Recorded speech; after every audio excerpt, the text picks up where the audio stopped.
Hai guys, Assalamualaikum warahmatullahi wabarakatuh. Seperti yang saya janjikan, saya nak buat book review untuk menjemput ataupun sama-sama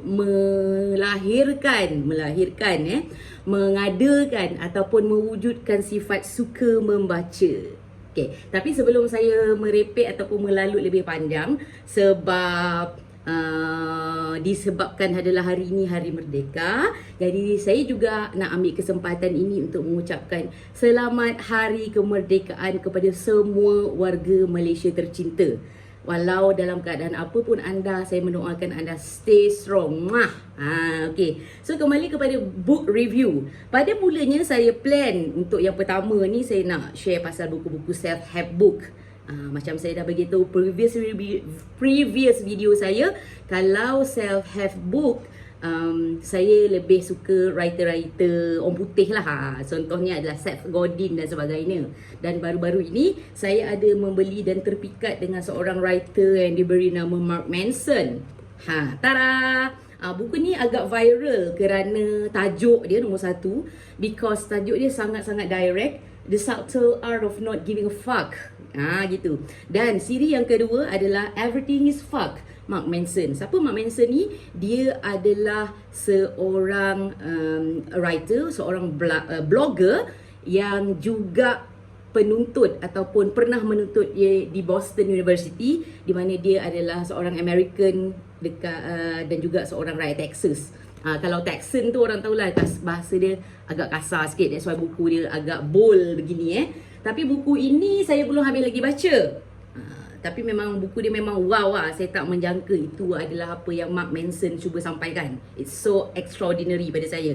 But kita simpan dulu tepi buku ni, sebab hari ni Hari Merdeka. So kita cerita buku-buku bahasa Melayu lah. Macam saya cakap, buku-buku bahasa Melayu saya gemar novel. Tapi novel saya akan pilih novelis-novelis yang saya suka. Contoh yang pertama, Ramli Awang Mursyid.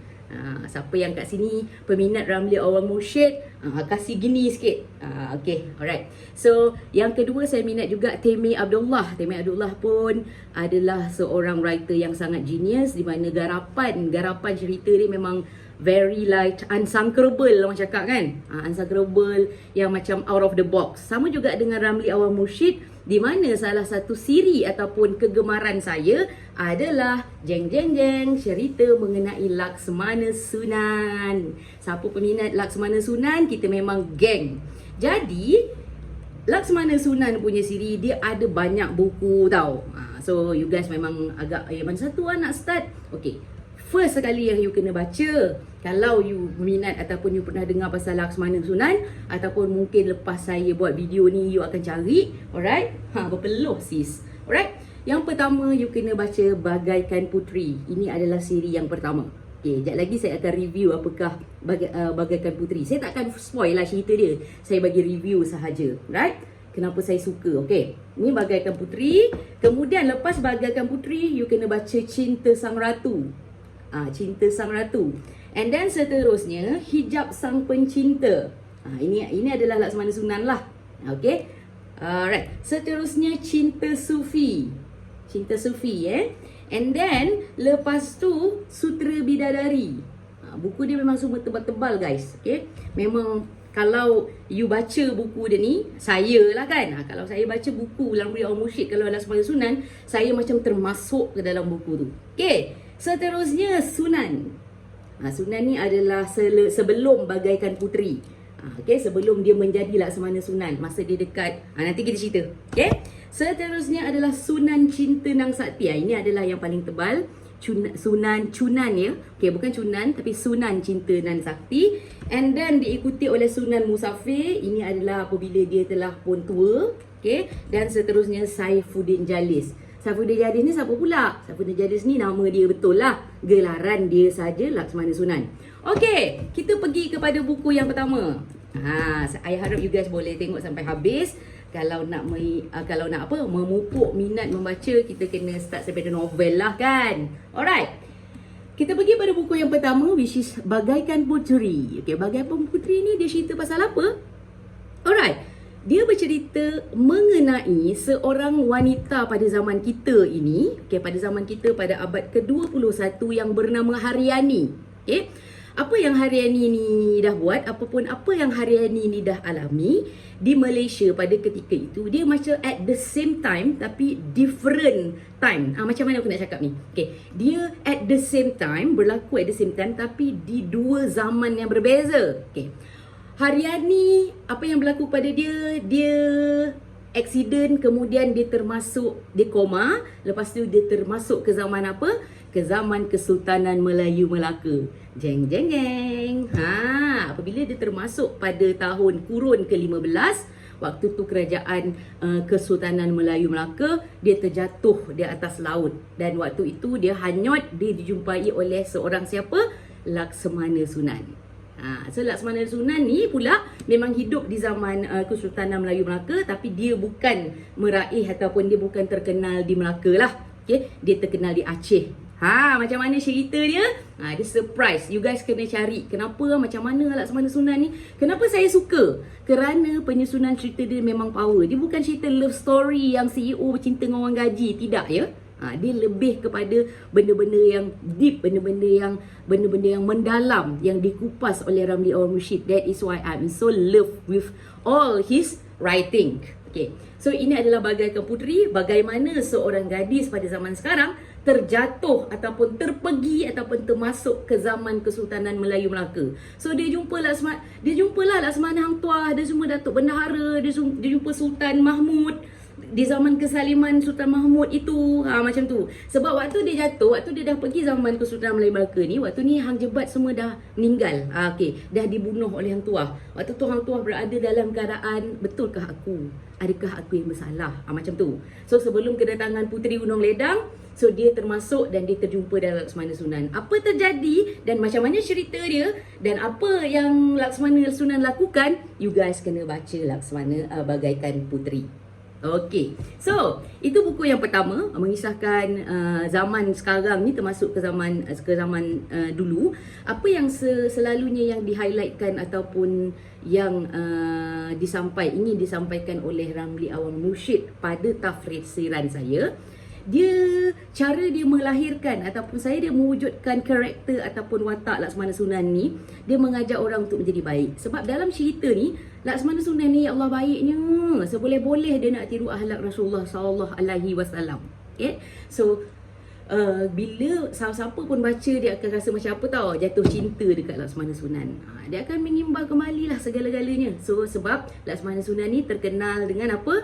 Terkenal dengan seorang pendekar yang powerful, yang membesar di Aceh, dan juga yang anak Melayu, lahir di Punggol, Johor, and then tersesat sampailah ke Aceh. That is how you have to read the book, because you kena tahu bagaimana Laksamana Sunan pergi boleh sampai Aceh. Dekat situlah dia dapat gelaran, dia belajar pasal agama, dan dia adalah seorang yang berakhlak tinggi dan seorang pendekar yang menentang dunia ataupun alam kejahatan. Alam kejahatan apa? Macam contoh benda-benda yang sihir semua-semua tu dia settlekan. So dekat sini you jumpa macam-macam karakter. Contohnya karakter Nyi Burga Kelara, Jin Baragas. Masa kecil dulu kita selalu dikenalkan oleh cerita hantu-hantu yang macam tu kan. So dalam ini Laksamana Sunan perang benda-benda yang macam tu. So ikut daripada sini, daripada buku ini you akan baca Cinta Sang Ratu. Ini lagi thrill, di mana apabila sekembalinya beliau ke Aceh, alright, beliau berjumpai dengan musuh utama kerajaan Aceh ketika itu, ialah kerajaan Pulau Utara di bawah naungan ataupun di bawah jajahan Maharani Ananta. Ni memang powerful lah. So dekat mana lokasi dia? Dekat Pulau Utara, dekat Laut Andaman. Saya sampai boleh google lah. Bila saya google Laut Andaman ni kat mana, memang rupa-rupanya Laut Andaman ni terkenal dengan keadaan yang laut yang agak tak elok lah, tak elok macam tu. So you guys kena baca Pulau Utara, macam mana dia tawan, macam mana anak asuhan pada Maharani Ananta tu yang diberi nama Ratna Sang Ratu, dia fall in love dengan Laksamana Sunan dan sebagainya. Saya tak boleh cerita lebih-lebih, nanti akan spoil, tapi cerita dia sangat-sangat menarik. And then lepas itu dia akan terus masuk ke Hijab Sang Pencinta. Ini Sunan, dia termasuk ke dunia kita pula. Dia terjumpa balik Haryani. Dia terjumpa balik Haryani, Dani dan sebagainya. Pelbagai lagi karakter yang anda kena tahu di sini, termasuklah Serigala Jadian dan sebagainya. It's so interesting. Alright? So, selepas itu Zaz, kita akan masuk Cinta Sufi. That's why I cakap. Serial Laksmana Sunan punya series ni, dia sangat power tau. Cinta Sufi ni berlaku waktu bila? Cinta Sufi ni cerita mengenai bagaimana Portugis masuk Melaka. Okey, ni back kepada zaman kurun ke-15 lah. Alright. So, dia masuk balik zaman Melaka. Okey, perempuan ini ni diberi nama Catalina. Catalina ni adalah siapa? Catalina ni adalah mendiang pula. Isteri kepada mendiang Ares de Lopo. Ares de Lopo ni adalah salah seorang Laksmana ataupun Wizurai Portugis yang mengikut Alfonso de Albuquerque. Power kan? So, apakah terjadi di antara mereka dan siapakah yang Catalina ni cari sampai sanggup datang daripada Lisbon, Portugal, memasuk ke tanah Melayu? That is how you have to find out. Okay, seterusnya dia akan berlangsung pada Sutra Bidadari. Ini adalah perjalanan Laksmana Sunan untuk menjejaki Sitarut. Okay, Sitarut ni gelaran bagi syaitan yang terkutuk lah. Syaitan yang direjam. So, dia dengan Catalina dan juga dia punya rombongan ni pergilah. Dekat sini adalah Laksmana Awang Bagan, Laksmana dan sebagainya. Dan dia pergi ke negeri atas angin. Negeri atas angin ni apa? Kerajaan Rom. Di mana kerajaan Rom ni memang terkenal dengan apa? Dengan Dracula dan sebagainya. That's why I tell you, this is so interesting. So, berlaku di abad bila? Still lagi di kurun ke-15. Alright, setelah habis kat sini, you guys kena find out apa jadi, macam mana dia fight dan terbunuh ke tidak Tarut yang selama ini menghantui ataupun menjejaki, cuba nak bunuh Laksmana Sunan dan sebagainya tu. You akan masuk ke buku, kena baca buku Sunan. Okey, Sunan ini adalah cerita sejak Sunan ataupun Laksmana Sunan ni dilahirkan di Punggur Tanah Melayu dan bagaimana daripada Tanah Melayu dia tercampak ke Aceh. Ini akan menjawab balik buku yang pertama, Bagaikan Puteri tadi tu. Okey, macam mana dia daripada Punggur ke Melaka, daripada daripada Punggur ke Aceh kan. So dekat sini, this is how, macam mana dia tercampak. Kalau you tengok di setiap buku-bukunya ada perkataan dekat sini. So dekat sini apa dia kata? Lebih baik tersalah ampun daripada salah hukum. Ini pasal Sunan. Kemudian ekoran daripada Sunan, you kena baca Sunan Cinta Nang Sakti. Ini bagaimana ini macam mana dia memerangi semualah syaitan-syaitan iblis segala-gala tu. Dan waktu ini dia masih belum lagi bergelar Laksmana Sunan. Okay, masih belum lagi sebenarnya. Dia masih lagi ada tuan guru dia, wali sufi dan sebagainya, memerangi segala-gala jenis kejahatan, memerangi Ratna Sang Ratu. Sebab waktu inilah sebenarnya Ratna Sang Ratu jumpa dia. Okay, apa terjadi? Kenapa macam tak kenal dia lepas tu dalam buku kedua ni, Cinta Sang Ratu? Adalah sebabnya. So, you guys kena find out. Okay, tebal sikit buku dia. Tetapi, memang kalau you macam saya, saya memang mungkinlah kategori yang sukalah membaca saya ni. Tapi kalau anda, saya rasa dia boleh akan menjemput anda untuk suka membaca juga. Because of apa? Cerita dia sangat menarik. Alright, seterusnya, dia akan masuk Sunan Musafir. Sunan Musafir ni ketika Sunan dah pun tua lah. Jadi dia ada anak, dia settle down dengan siapa, bagaimana dan macam mana. Saya tak boleh bocor rahsia, nanti you akan tahulah siapa sebenarnya jadi isteri Sunan. Haryani ke? Ratna Sang Ratu ke? Itu Catalina ke? So that's why saya kena rahsiakan. So Sunan Musafir cerita pasal anak dia yang bernama Andika. Jadi dekat sini saya tertanya tau, wujud ke Laksmana Sunan ni? Dia rasa macam wujud. Mungkin this is untold story yang tersimpan dalam sejarah tapi tidak diceritakan. That is what so interesting about Laksmana Sunan. Dan buku yang terakhir adalah Saifuddin Jalis. Ini mengenai pun macam mana sebelum dia dapat gelaran Laksmana Sunan dan macam mana dia memerangi dan menolong kerajaan Melaka juga. Okay guys. Jadi dia ada 1, 2, 3, 4, 5, 6, 7, 8, 9 siri yang you kena dapatkan. Saya sangat recommend sebab kenapa time PKP ni ada orang cakap dengan saya bosan lah, tak tahu nak buat apa. Ada orang cakap saya, Safura macam mana kau suka baca buku ah? A part of buku-buku yang berbentuk self-help, saya juga layan buku novel, tapi saya pilih writer. Saya pilih writer lah sebab ini saya punya cita rasa. Cuma saya menggalakkan anda untuk cari buku ini kerana ada dalam satu buku ada mesej yang Ramli Awang Mursyid cuba sampaikan. Okay? Dan anda akan jumpalah macam-macam jenis bangsa selain daripada Melayu, selain daripada manusia.